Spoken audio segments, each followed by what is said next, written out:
हजारों वर्ष पहले भारत के दक्षिणी भाग में एक शक्तिशाली राज्य था।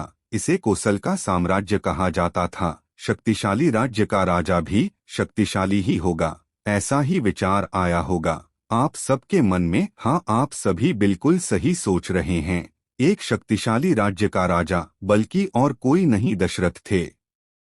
उनका विवाह 10 या 12 साल में हो गया था। उनकी 3 पत्नियां थीं, जिनके नाम कौशल्या, कैकेयी और सुमित्रा थे।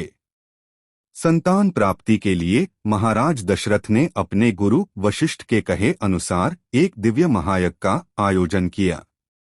इस यज्ञ में अग्नि देव को प्रसन्न करने के लिए राजा दशरथ ने भक्तिपूर्ण रूप से यज्ञ में आहुतियां दी। अंत में अग्नि देव ने प्रसन्न होकर स्वयं राजा दशरथ को दर्शन दिए। अग्निदेव अपने साथ एक हविष्य पात्र लेकर प्रकट हुए। उन्होंने उसमें रखी खीर को राजा दशरथ की 3 पत्नियों में बांट दिया। राजा दशरथ की पहली पत्नी और सबसे बड़ी रानी कौशल्या को आधा खीर दिया गया। उसके बाद उनकी दूसरी पत्नी और मझली रानी कैकेयी को 1/3 खीर दिया गया और बाकी बचा हुआ खीर राजा दशरथ की तीसरी पत्नी और सबसे छोटी रानी सुमित्रा को प्राप्त हुई। अग्नि देव का दिया हुआ खीर खाकर राजा दशरथ की तीनों ही पत्नियां ने गर्भधारण किया। उसके बाद परिणाम स्वरूप रानी कौशल्या ने भगवान श्री राम को जन्म दिया। रानी कैकेयी ने राम जी के छोटे भाई भरत और रानी सुमित्रा ने 2 पुत्र को जन्म दिया, जिनका नाम लक्ष्मण और शत्रुघ्न था। तीनों भाई राम, लक्ष्मण और शत्रुघ्न राजमहल में खेल कूद कर धीरे धीरे बड़े होने लगते हैं। फिर कुछ वर्षों बाद राजा दशरथ ने अपने 4 पुत्रों को गुरुकुल में ले जाकर शिक्षा दिलाने के लिए ऋषि विश्वामित्र को सौंप दिए। ऋषि विश्वामित्र 4 राजकुमारों के गुरु थे। पौराणिक काल में यज्ञ, महायज्ञ, आहुतियां यह सब प्रचलन में था एवं दानवों को यज्ञ में बाधा डालना, ऋषि मुनियों को हानि पहुंचाना यह भी हुआ करता था। ऋषि विश्वामित्र राक्षसों से अपने यज्ञ के रक्षा के लिए महाराज दशरथ से राम और लक्ष्मण दोनों को मांग कर ले गए। राम और लक्ष्मण मारीच और सुदाहु से लड़ने के लिए आश्रम गए। 2 राक्षस जो ऋषियों को कोई यज्ञ नहीं करने देते थे, वो राक्षस ताड़का के पुत्र थे, जिन्हें राम और लक्ष्मण ने पहले हराया था।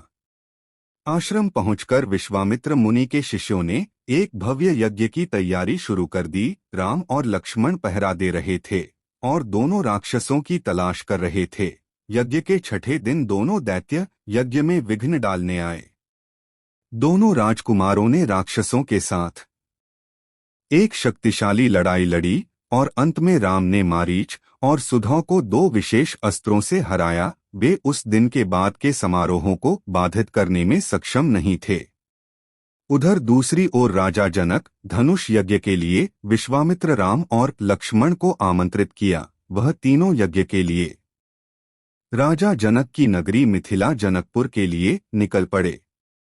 तीनों मिथिला की ओर बढ़े ही रहे थे कि रास्ते में भगवान श्री राम को अहिल्या मिली, जो पत्थर बनी पड़ी थी, जो कि गौतम ऋषि की पत्नी थी। उनके भी संकट भी दूर करने पड़े।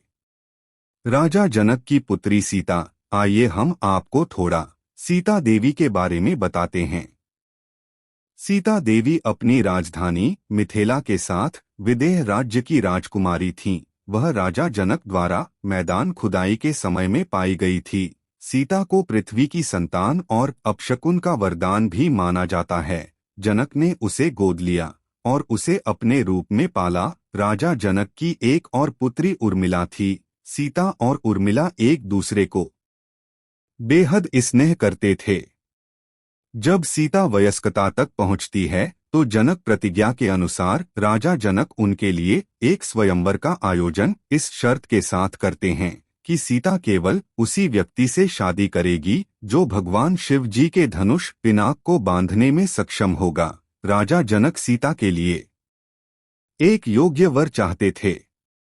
अंदाजा लगाइए कि स्वयंवर में किसने भाग लिया। हाँ, भगवान राम। राम जी भगवान शिव जी के धनुष को उठाने में सक्षम थे, लेकिन इस प्रक्रिया में उन्होंने धनुष को तोड़ दिया था। विष्णु जी के छठे अवतार परशुराम के साथ एक बड़े टकराव के बाद देवी सीता ने भगवान राम से शादी की और लक्ष्मण जी ने उर्मिला से शादी की। हमारे साथ जाने की कैसे मिथिला में कई विवाह समारोहों में राम और उनके सभी भाइयों ने सीता और उनकी बहनों से विवाह किया। भव्य शादी सिर्फ राम और सीता की ही नहीं बल्कि लक्ष्मण और उर्मिला की भी थी। राजा एक भाई थे, उनकी दो सुंदर पुत्रियां थीं जिनका नाम मांडवी और श्रुकृति था। ऋषियों ने प्रस्ताव दिया कि सीता की चचेरी बहनों का विवाह भरत और शत्रुघ्न के साथ होना चाहिए। 4 भाई और 4 बहनें अयोध्या में एक साथ खुशी खुशी रह सकेंगे। बालकांड समाप्त।